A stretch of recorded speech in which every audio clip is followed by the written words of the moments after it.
I'm Grae Drake and welcome to Draw and Vibe. Our guest today is one of my favorite directors, producers, actors, writers, authors, and snazzy dressers, Paul Feig. Oh, great. You're the best. Thank you so much. You are going to pick a green and a yellow. Okay. And I am going to pick a green and a yellow. And they will reveal to us what we are drawing in secret. Oh, okay. So don't tell me. Okay. Oh. Pick a yellow and a green. Yellow. And that green is just sitting on top. I feel like it was planted there for me.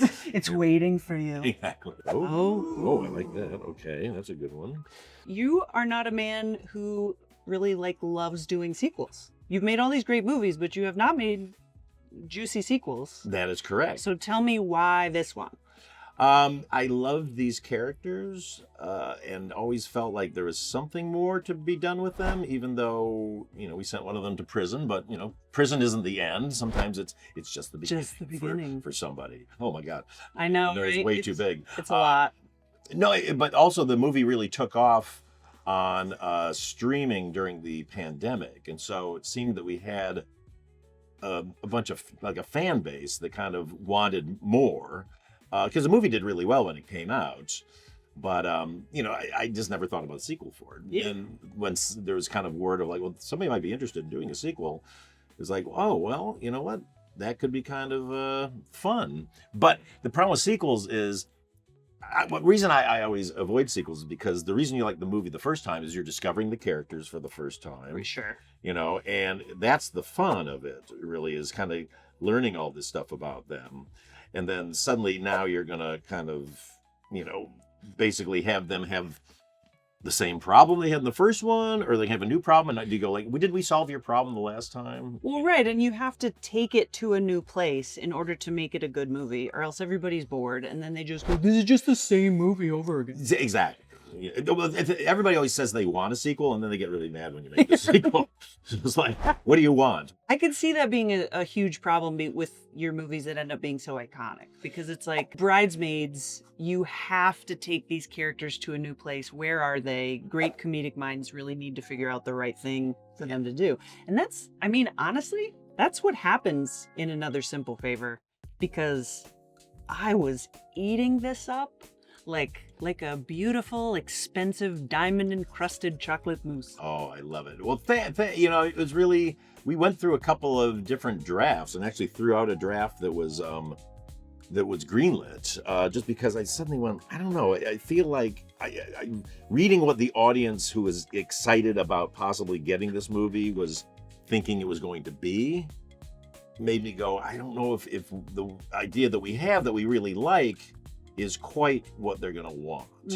And so we went back in with the writers and kind of went, let's make it crazier, and let's have room. To me, the biggest thing was, let's have room to get Blake in really fancy because we had them, our original draft, which again was really fun, was more of a caper, and it was a little bit them kind of running around Rome trying to avoid danger, dressed as like a nun and all this stuff. I'm like, I don't know if the audiences really care about Blake dressed as a nun as much as they... Well, slow down.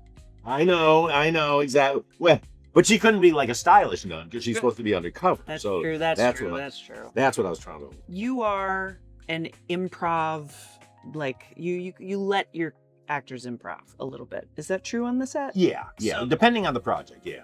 I always keep it loose. How did that come into play for this one that doesn't particularly seem like an improv heavy movie, but it does have so many funny moments? Yeah, it's really...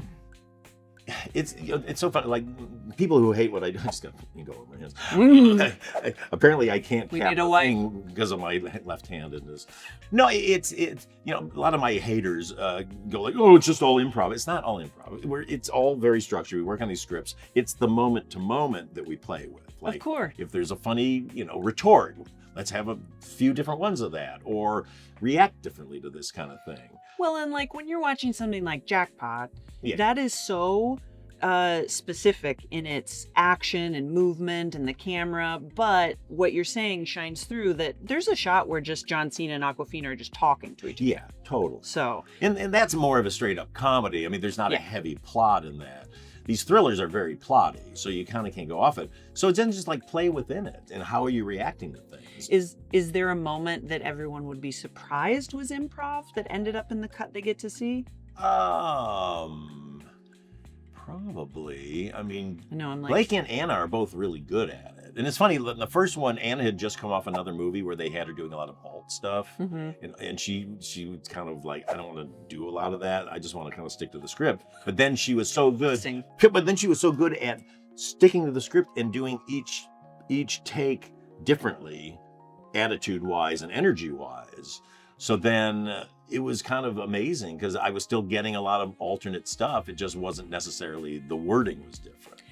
which is so helpful as a director. You have so much to choose from. Oh, it's and it really makes the movie take shape. Yeah, I mean, that's really what, I'm always looking for is just give me options, because, the worst thing you can do in a movie, especially a comedy, but in a movie, is just shoot the script, because then if something doesn't work, what do? You just have to cut it out and have a big hole versus, let's try this one. This one was kind of funny, or let's have something else. And so you're swapping stuff in and out. And then it's kind of a great way to do it. So we've hit the halfway mark. Okay. So now I'm gonna have you pick. I'm gonna have you pick a blue. You got it. You're very good at this. Yeah. You're assuring a second chance on this show, I'm telling you. No, nice. Okay, so now out loud you will say it, because we're both gonna do this challenge. Oh. Out loud you will say this. Draw with opposite hand for a minute. Oh geez. Okay, so what's your dominant hand? Right. Same. So now we're lefty. We're lefties now. We're lefties together. Okay.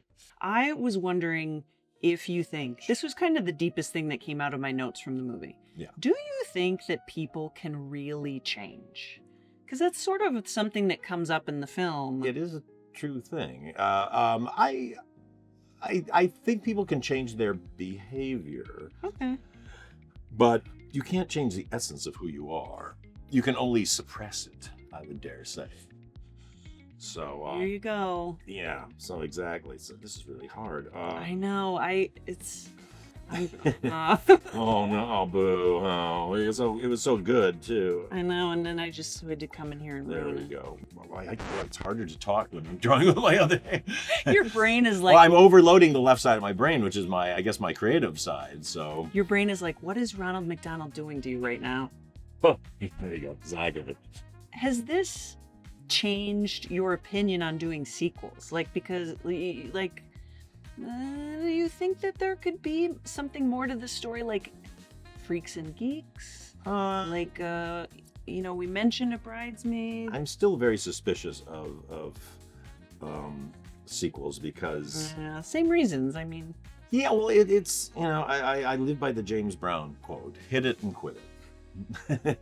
And I think sometimes you just get away with stuff, and other times the energy is all for the one thing.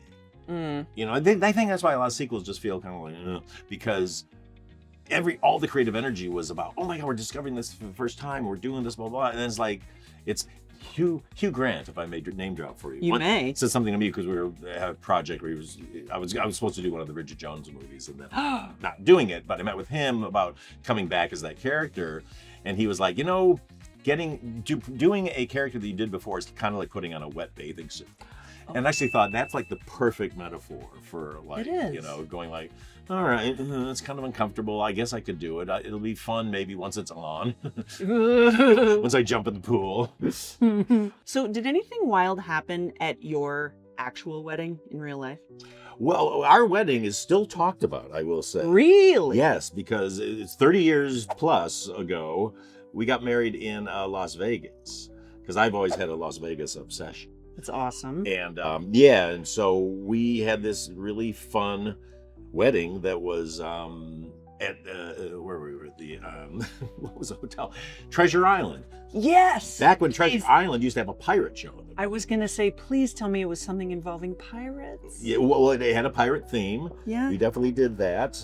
Oh my God, that's so sexy. It's like you're like this swashbuckler, and then there you go. Oof. See, exactly. Get out of here. And so it was really fun, and we had 120 people, so it wasn't like a little small chapel wedding. And then we also had a band. We did a bingo game where the winner got the key to our marriage. We had this big bronze key made up.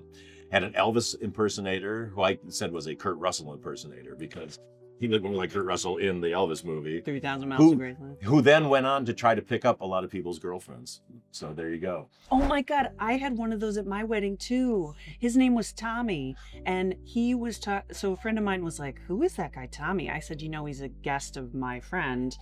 And then my dad overheard, and he goes, I think Tommy even hit on me. And I was like, go Tommy, like that's exactly who you want at your wedding, especially when your wedding has like a pirate essence. There you go. God damn, that's awesome. Yeah, so that's kind of how we're, it landed. But it was really fun. And Elvis also was, we were told, 2 songs and he's out of there. And then 2 hours later, one of my friends comes up and says, like, Elvis is hitting all over my girlfriend. I was like, oh man. Could Elvis please leave the building? Did not happen. The last thing I want to talk to you about is very important. It's probably the most important thing that I want to talk to you about. Yes. In a little segment I like to call, Was It Real? Oh, good. Okay, here we go. Not to be too crass, but Henry Golding's backside. It is featured in the film. It is. I think I was grateful for the cinematography and the lighting. I thought it was magnificent, but I found myself wondering, was that him? That was Henry. God bless him. That's all Henry, all the time. And actually, if you want to talk about something that was improvised on the set, it was Henry doing what he's doing in the shower. That was Henry said, I think I should be doing this. I was like, if you want to, man, go for it. First, we will reveal the work to the audience, straight ahead, not to each other just yet. Okay, here we go. Just pop it right out there. All of you watching, say hi to Feig. Look at his great. Hi. Okay, and now you show it to me, and I'm going to try to guess what you drew. Oh, okay. Very good. Oh, okay. Well, this is very clearly a person who loves cocktails. Mm-hmm. They are robbing a bank because bank is featured very prominently. Exactly. So they're very stylish. So they're a lot like you. There's a gun. There's what I have to guess is a gin martini with a twist of lemon in it, obviously. And I think I obscured made it. It's got sort of a dark martini. It's very dirty. Very dirty, just how I like it, clearly. And so I would say the smile on his face indicates that he's a very proud criminal. How did I do? You did very well. It's committing a crime, gin martini with a twist of lemon. Oh! The satisfaction was added. That's really good. Thank you. Okay, so here's mine. Okay, I can't wait. Good luck. Oh my. Okay, it's somebody reading a book, and there's a lot of people who are horrified by what they read. Mm-hmm. So it's reading a scary book to a group of people, I would dare say. But then, okay. Solid guess. Yeah, is that? What I drew was, you need to read this because it horrified me. A juicy tell-all novel causing a scene. So it is actually the book that is flashing people. That's hence the raincoat. Right? I got it. I was trying to figure out what that, if it was a burrito or not. So. It's a very naughty tell-all book. I like it. Which you will see featured on May 1st on Amazon Prime in Another Simple Fate. Great. What a great way to tie that all together. Damn. So you bring it out in me. Make yourself a martini. Wait to rob the bank until the day after. Right. And watch the movie.